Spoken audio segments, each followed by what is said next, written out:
Ladies and gentle gamers, welcome back to Be Determined. Today we got some pretty major updates with nerfs to pest farming as well as slime minions, which have been on top for quite some time, plus some preparations for the year 400 event, so we're going to go over that as well. So if you guys end up enjoying, please make sure to drop a like, smash the sub button if you haven't already. We're on our way to 30,000 subscribers and every single subscription is absolutely free. But without further ado, let's jump into it. So the first thing mentioned in the update patch notes, I'll have them linked in the description, is that they fixed pest traps. So originally, pest traps would roll for like all three pests at the same time and the amount of time it would normally take to catch one. So generally, you would take about 15 minutes of farming to catch all three pests and all of your traps. So you would come back to your traps and have 9 pests every 15 minutes instead of 3 like you're supposed to. So that's a pretty slight nerf, but you'll probably feel it if you're on Iron Man. And of course, the big update that everybody's talking about, corrupt fragments are now a bit less in price. So if I go into my nether sack, grab some corrupt fragments, the NPC sell price used to be 20.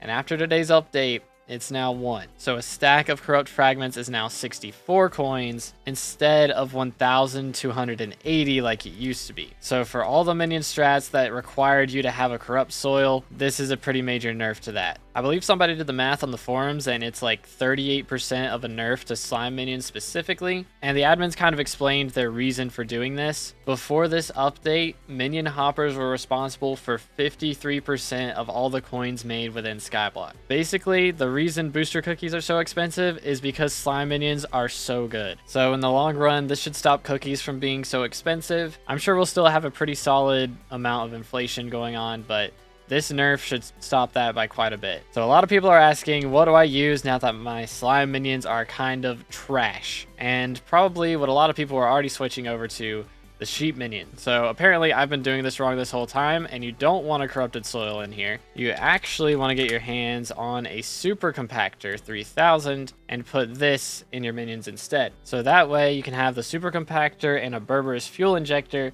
which not only increases the speed of your minions, but also makes them generate lush Berberus. And every enchanted lush Berberus sells for about 20,000 coins on Bazaar at the moment. So every time he gets one of those, that's 20,000 coins, which does take a bit of time to generate, but it's still going to be better than slime minions. It was actually better than slime minions before this happened. So for regular profiles, this is a very solid strategy. Now, if you're on an Iron Man profile, it still might be better to run slime minions. Even though corrupt fragments got nerfed, enchanted sulfur is still pretty strong, and regular sulfur sells for 10 coins to NPC still, which is going to be better than diamonds. Diamonds only sell to NPC for 8 coins. So every time you generate a sulfur, that's 10 coins. The corrupted fragments are only 1, but it's still going to be stronger for Iron Man players than using a diamond spreading. Now, if you're really, really rich and you can afford it, Inferno minions are actually really strong now. I have a T11 minion here with Mithril Infusion, Free Will, and I haven't actually applied an eye drop to him today, but generally if you apply an eye drop and you also have a power crystal inside of your beacon, plus I've got the postcard right here as well. All of that combined will generally make your minion produce 35 chili peppers or so a day, as well as the Inferno Vertex, which at the moment is going for about 6 million coins a piece. To be fair, Hypergolic Gabagools are kind of through the roof now, about 9 mil to get one. Plus you put up the price of everything else on top of that, Capsation Eye Drops and the Power Crystals. It's going to cost you about 10 million coins every day to fuel this minion. But the 35 chili peppers is about 5.5 million coins on average. And then you get the Vertex, which is 6 mil. Generally, that's about 1 million coins a day. Again, there will be some days you don't drop a Vertex and you lose money, but some days you'll drop 2 Vertexes. And maybe you'll even drop an Inferno Apex. So on average, without putting the Inferno Apex into the calculation, I'm generally making about 1 million coins a day from this minion. Which, to be fair, it is a T11. He's very expensive, but the T10 wouldn't be too much different. And the money will really come in from these minions if you do drop an Apex, because T10 and T11 will make 2 Inferno Apexes if you drop one. And those are worth 85 to 90 million coins a piece. So every time you drop one of these, it's going to be about 180 to 170 million coins. So again, that's really only for the super rich, but realistically, sheep is going to be cheaper. But now we got to talk about the big part of the update that is coming up, the Raffle event. So we have 3 NPCs here. We've got Simon, we have the Raffle box, and we have Rezus, or Rezus, whatever, however you pronounce it. But Hypixel recently released a short showing that there's going to be 2 brand new types of cakes. The current theory is that the one on the left is rift time and the one on the right might be fishing speed, but honestly I wouldn't be completely surprised if there are actually some stats for foraging that haven't released yet. If one of them gives sweep and maybe the other gives, I don't know, mystic damage. I talked a lot about foraging in a recent video if you guys want to check that out, but it would be kind of odd if they went ahead and released the cakes for that, so it's probably more likely going to be rift time and fishing speed. But if we go ahead and look in the menu, we have the year 400 Raffle of the Century.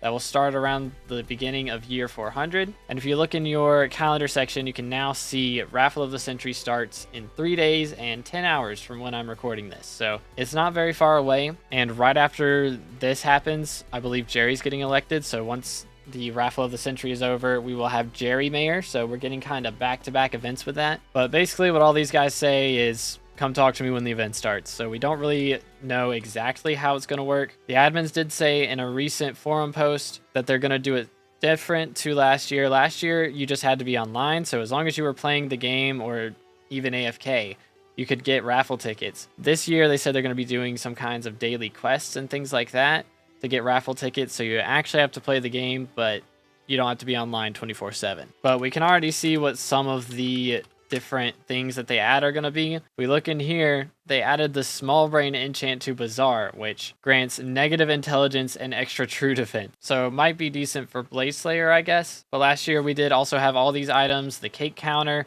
the uncommon party hat, the flying pig, as well as Necron's ladder, which is still in the game. There should be more of them added after this update, but I'm sure there will be some new items that we haven't even heard of yet. But for those of you that didn't play in the event last year, basically you get raffle tickets from what this year will be quests. Last year you just had to be online. And depending on how many tickets you had is how likely you are to win a huge prize.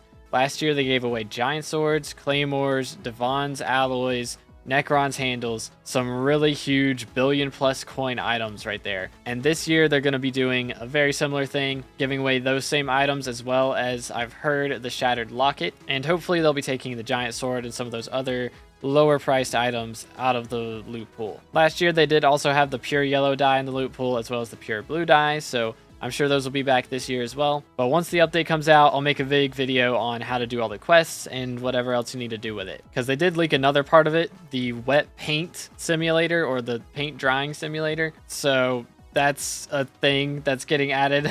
So I'll have a guide on how to watch paint dry coming out very soon. But if you guys want to see that, make sure to drop a like on this video, smash the sub button if you haven't already. I don't say this very often, but go ahead and hit the bell too if you want to be notified when that video comes out. But thank you guys so much for watching to the end. I hope you enjoyed.